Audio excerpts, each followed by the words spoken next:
Hey everybody, welcome to another review from Izzy Cinematic Escape on YouTube. Right now it is 10:18 p.m. and I am reviewing Fast 9, the ninth film in the Fast and Furious franchise. Without further ado, let's go ahead and get to the details of this review. Fast 9 has this storyline of Dominic Toretto and Letty living in a peaceful environment away from society with their son Brian. The rest of the crew happens upon them in their peaceful solitude and offers them a chance to engage in another save the world scenario where they are called upon by a top secret government organization to recover this device that Dominic's brother Jacob, played by John Cena, is attempting to steal in order to control, pretty much control the global world, if you will, and with all forms of access to the technology and just be able to essentially play a living technological god. That's basically the overall gist of the storyline. That you have the crew attempted to stop him. Then, of course, you have Cypher, played by Charlize Theron, who's entered to the picture again. Then you have the return of Han. There's a lot going on in this film. And I have to say that while I will absolutely 100% without equivocation agree that the film franchise should have ended with Furious 7, given that it was the literal perfect stopping point for the characters and the storyline, I understand why they have continued to go on, because it was a promise that was made by Vin Diesel and Paul Walker to at least continue the films until number 10. And of course, they made a lot of money. Needless to say, I am not going to be one of those type of critics who feels the need to complain, if you will, just because it has veered on a lot more than it should have.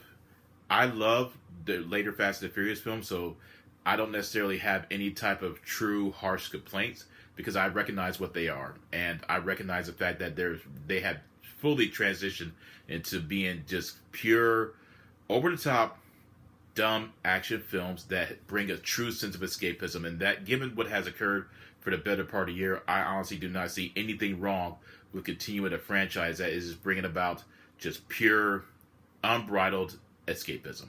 That's my perspective on it. Having said that, I really did enjoy Fast 9. I thought it was very good, very entertaining, very fun and exciting. And the one scene where it really just goes over the top, and you probably know what scene I'm talking about. All I could think about in my mind was the scene with Jeff Goldblum playing Dr. Malcolm in Jurassic Park, where he says the iconic line, "You did it." I'm going to refrain from using any profanity just in case a kid happens to watch this review in the process. But you know exactly what scene I'm talking about with Jurassic Park. And all I got to think about was, wow, they actually did it. They actually went this route. Even though it was pretty much a given that it was going to happen, I love the fact that they just did it with no shame. And it still worked within the confines of the film. And I absolutely love that moment in the film. And while there is a lot going on, I do believe that the reason why there's maybe a lot of complaints pertaining to this film is because, given how many times it was delayed, I believe a lot of it was rewrites, reshoots, and they were just cramming in as much as they could in order to fulfill a sense of having a complete story. But other than that, I did enjoy Fast 9. I thought it was absolutely remarkable. The action sequences were fun. I thought the performance of John Cena as Jacob was absolutely outstanding. I love seeing him in a more antagonistic role, and this is something that he should be doing more often, because I thought he killed it. I would love to have just seen him and Dominic Toretto go at it with this cat and mouse scenario. Because you really didn't need Cypher, and you really didn't. In my opinion, I didn't really think you needed Han in this storyline. But other than that, I love seeing Dominic Toretto and Jacob go head to head with one another. And I thought Vin Diesel and John Cena just had remarkable chemistry with one another. They just played immensely well off each other, and that energy was just there. And John Cena, for all intents and purposes, regardless of how you feel about him as a professional wrestler, I thought he has shown that he has some pretty good acting chops and comedic timing. And I just loved how he just really had this intimidating aura about him when he played the role of Jacob. And there's some interesting emotional moments within the film, and that not nearly as powerful, if that makes any sense, compared to, say, Furious 7 or even Fast 6 or Fast 5. But it's still there. There is still a unique perspective that has a lot of heart within the confines of the story. And that's another reason why I do believe that this story has immense potential to be something even greater with the 10th film, given that Vin Diesel has confirmed, obviously, that there will be a 10th film, and that most likely the 10th film is going to be split into two parts, very similar to how they did with Harry Potter, Twilight, even the Hobbit films, and 50 Shades of Grey. So, of course, there's more storylines to be told here. And given how the post-credit scene that occurs, it left me, that cliffhanger just left me wanting more. I cannot wait to see exactly what direction they're going to go in with how the post-credit sequence took place. And of course, the cliffhanger ending with, not going to go into any spoilers in pertaining to this film, any detailed spoilers rather, but who's going to, that mysterious individual who shows up at the end is at their gathering is what makes me, I'm curious about that as well. I'm not exactly sure who it is or what's going to happen. But other than that, I really did enjoy Fast 9. I thought it was very fun. I thought it was very exciting.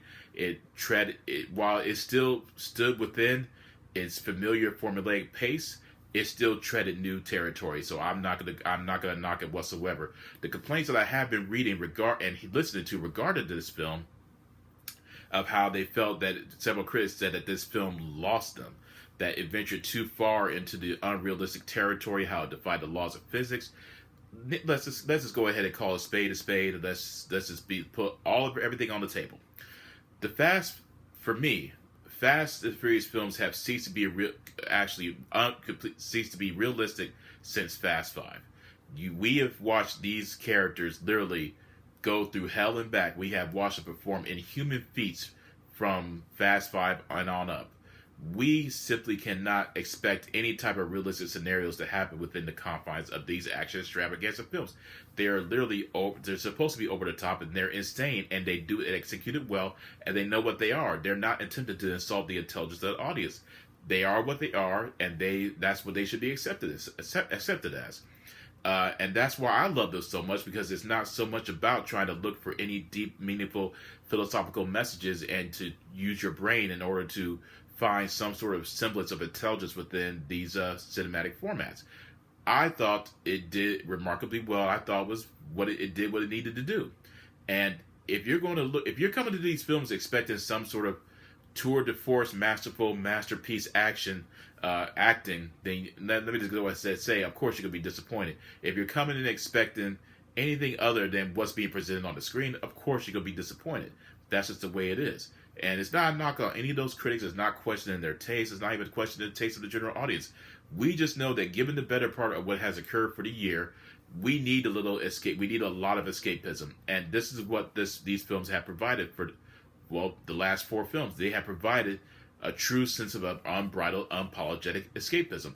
And that's what this film did for me. It was fun. It just really allowed me to just sit back for 2 hours and 23 minutes and just be completely immersed within the world of Dominic Toretto and just be blown away by the action, blown away and laugh at the humor, and just really enjoy the chemistry. You could tell these actors and actresses have so much fun with one another, and that the chemistry is unmatched.